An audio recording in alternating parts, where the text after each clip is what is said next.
this car and practice down here in off-season testing. Scott Reeves making another start here, and Jason Kitzmiller making his first ever start here in the ARCA Menard Series. Brian, race car drivers are race car drivers. You watch everything that's going on. We got dirt cars in Volusia. David Gravel's been racing there. How impressed are you with your dirt background, your famous father, Dave Blaney, of course, Uncle Dale, and your grandfather?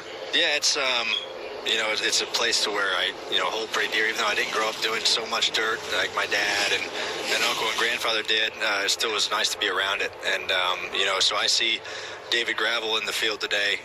That's really great. He won Knoxville Nationals last year. That was a huge win for him, and nice to see him making a transition over here towards the ARCA. And what better place to do it than Daytona?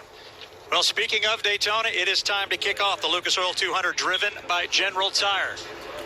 Pace car off the racetrack. Michael Self looking, waiting. Green flag is out, and we are underway at Daytona.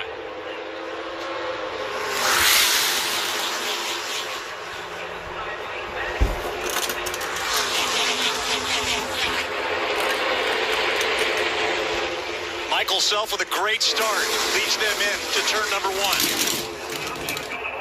Behind him, though, lots of shuffling, getting ready to go on as they get these cars up to speed. Takes them a little time. I talk to so many drivers, and they say, hey, we just want to stay clean. Just learn, stay in the draft. So many, as Brian mentioned, so many young drivers making their first ever Daytona start. They did some testing, they did some drafting and testing, but it wasn't a 30-car pack like it is. Oh, hold on. That's Andy Seiss. Make sure he doesn't come back over. Placing the radio, he actually just got a top off. He gave up a position as he started in 11th. Meanwhile, the 0-2 of Andy Seiss, who came in the second place qualifying car, not the way he wanted to start. He was here. It was heard saying that, let's get out and get it right away. We have to make this perfect. Need to work on getting the valence down, 4 tires and fuels. But he was told we could now go further than everyone. Jamie? Thad Moffitt in the number 46 was already at the back, so that team made the decision to go ahead and come in, top it up with fuel, open up their pit window just a little bit. The problem that they had, though, is they couldn't get the fuel connected, so it did cost them some time on pit lane. We're just going to have to let it shake out and see how much. Thank you very much, Jamie.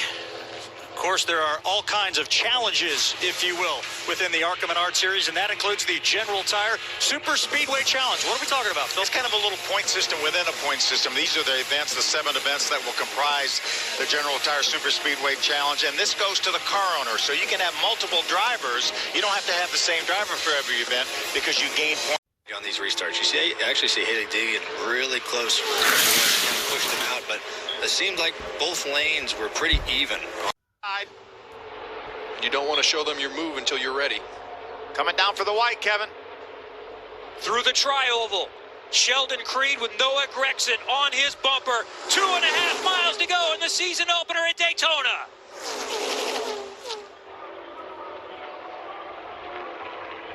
And we're back to a dozen right there in a pack. Creed into turn number 2. Gragson a car length behind, another car length back to Braden. Here comes Corrigan in that blue 43 on the top side with a good push from Purdy. They're wrecking. Holmes is going around and upside down. Zane Smith. I just didn't really get through the gears to it.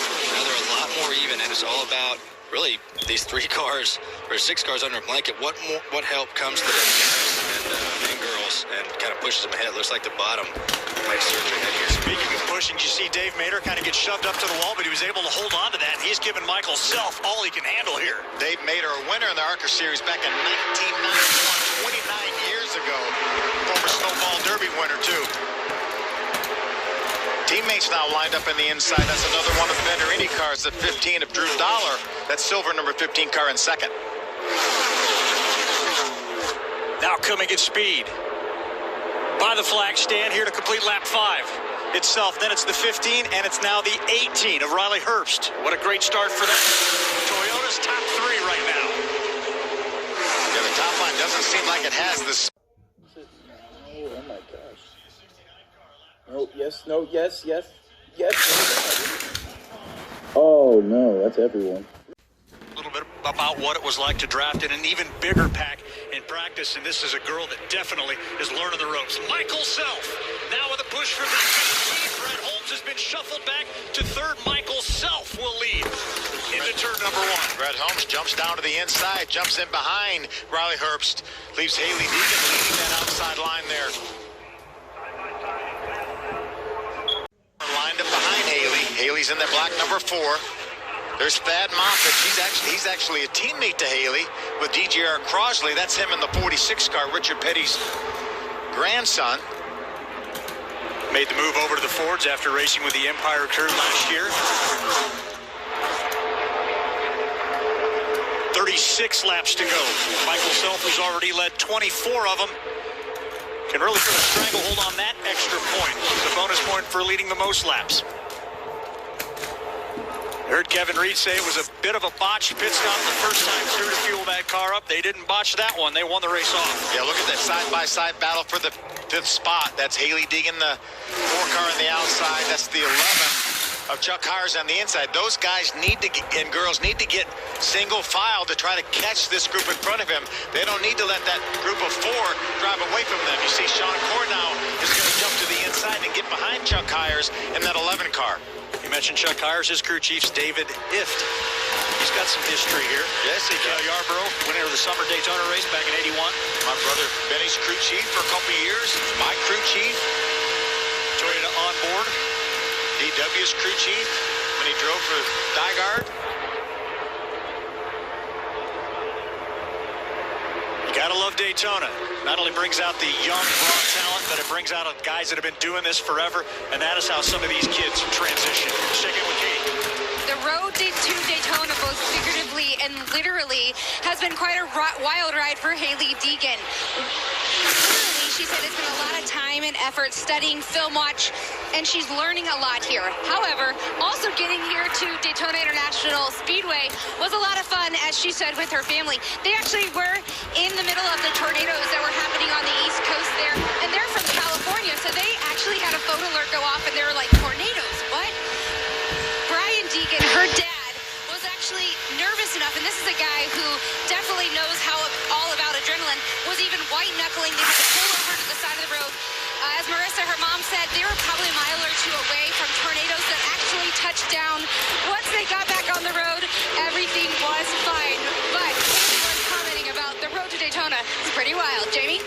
As we watch some packs start to form here, I want to go back to something that happened this afternoon at the drivers' meeting. All of these drivers were told that there are 3 things that race control expects from them. They expect patience, common sense, and working together. The question was asked, what about walking? 5 miles for Michael Self to win a second time. Could be a 4-car breakaway. You see these cars running side by side. Now they're trying to get lined up. You see Brett Holmes, that white and blue car hung on the outside.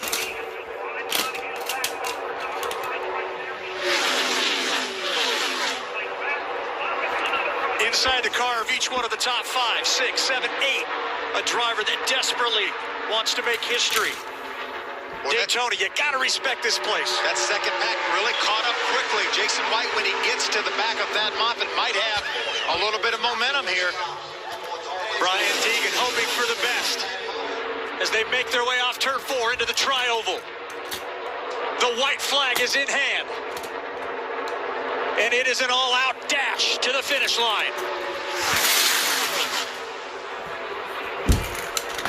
Next flag that comes out will determine the winner of the Lucas Oil 200 driven by General Tire.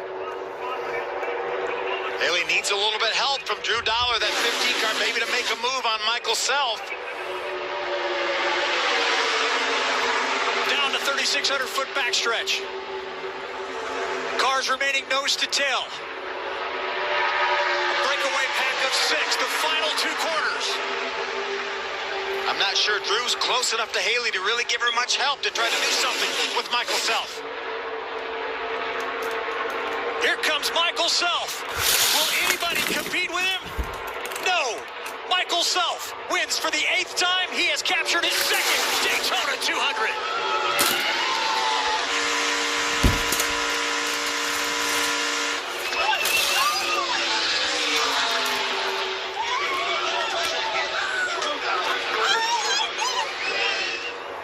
A repeat performance of Kevin Reed and this man from 2018.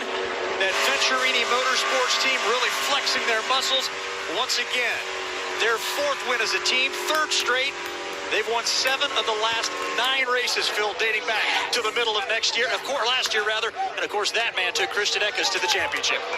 Leads 60 of our 80 laps here. What an outstanding run by Michael Self. Started from the pole, was up front this entire race. You see Kevin Reed, a pretty happy crew chief right there.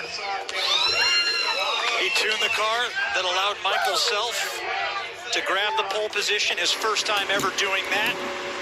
For Michael, his second career win from the pole. And the first track he's won at more than one time, and it's Daytona. That's a good one to do it at. Yes, it is. Let's go down to Jamie. And the emotion has finally hit Kevin Reed as you climb down from the pit cart. It's the celebration all around. You just won at Daytona. What was the biggest challenge this team overcame today? I don't know. It seemed pretty easy today. I've won 4 of these things down here, and it's been every one gets sweeter and sweeter. But I mean, you can't beat a Toyota. Jack Irving, David Wilson, everybody at Toyota give us everything we need to work with. Billy Venturini and Bill Venturini are the greatest owners in the garage. We put them General tires on there tonight, and they run all 80 laps, and we're going to victory lane. Congratulations, Katie. We're following Deegan, the whole family here right now. They just ran off to go make sure that they could see Haley as she drove by. We have her mom, Marissa, and dad, Brian Deegan. My goodness, you know, you guys were supposed to go into the stands to watch this race, but they stayed in the pit box. Why? What does this really mean to you and the family as a whole? I just felt like we needed to be with the crew and see what calls were being made, and just because we had to be in the mix, and I'm glad we did because there's a lot of calls that were going down. And she was on the track talking on the radio, and it all just went so good. She said so many close calls, but the team laid it down. The team did such a good job, man. I'm so nervous. You're nervous as mom, Marissa.